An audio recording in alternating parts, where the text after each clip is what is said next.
ঘি ভাজা লাচ্ছা সেমাইয়ের বগুড়ার যে ট্র্যাডিশন, পুরো প্রক্রিয়াটাই কিন্তু হাতে তৈরি হয়। বগুড়াতে তৈরি হয় হাতে তৈরি লাচ্ছা সেমাই, সারা দেশে বিখ্যাত এবং বগুড়ার ঐতিহ্যবাহী পণ্য। কিন্তু এত চিকন লাচ্ছা সেমাই কিভাবে হাতে তৈরি হয় তা জানতে আমরা এসেছি সরাসরি বগুড়াতে। মেশিনের মাধ্যমে ময়দা গুলিয়ে ময়ান করা হয়। এরপর এই ময়ান থেকে ডো তৈরি করে ঘি দিয়ে লম্বা সময় ভিজিয়ে রাখা হয়। এরপর শুরু হয় লাচ্ছা সেমাইয়ের প্যাচ দেয়া। এখন দেখেন এই যে মোটা থেকে আরো চিকন আরো চিকন আরো চিকন করা হচ্ছে। এটা এখন অলরেডি 8 প্যাচ দেওয়া হয়েছে, আরো প্যাচ করা হবে, আরো প্যাচ করা হবে, আরো চিকন হবে। দেখেন ঘিয়ের মধ্যে ডুবিয়ে ডুবিয়ে হাতে এই প্যাচ কারিগররা হচ্ছে একদম চিকন চিকন করে নিচ্ছেন। এই যে দেখতে পাচ্ছেন এই লিকুইডটা একদম টাটকা তাজা ঘি দিয়ে করা হচ্ছে। আর এখানে তো ঘিয়ের সুগন্ধে পুরো কারখানা মৌ মৌ করছে।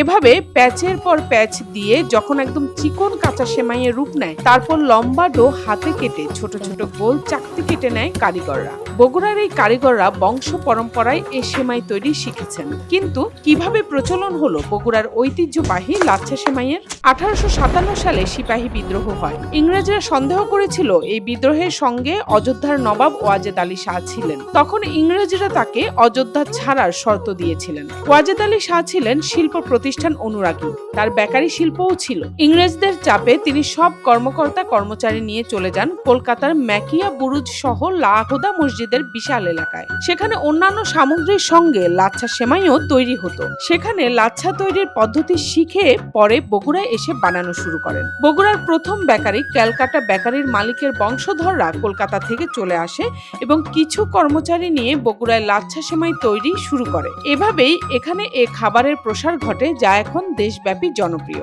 টাটকা ঘি এখন কড়াইয়ে দেওয়া হচ্ছে, একদম টাটকা ঘি। ঘি কিন্তু টাটকা অবস্থায় বেশি একটা জমাট ধরে না। এই পর্যায়ে কয়েক দফা টেনে টেনে টেনে টেনে একদম চিকন চিকন করে ফেলা, এইগুলাকে ছোট ছোট গোল করে রাখা হয়েছে। এইগুলা এখন হচ্ছে মানে খামিরগুলা এখন দেখেন একদম চিকন হয়ে গেছে সুতার মতো, যেটাকে এখন চ্যাপটা চ্যাপটা করে তারপরে দেয়া হচ্ছে ঘিতে, গরম ঘিতে। এবং গরম ঘিতে পড়ার সাথে সাথেই এগুলা হচ্ছে একদম ফুলে উঠে খুব সুন্দরভাবে ভাজা হয়ে যায়।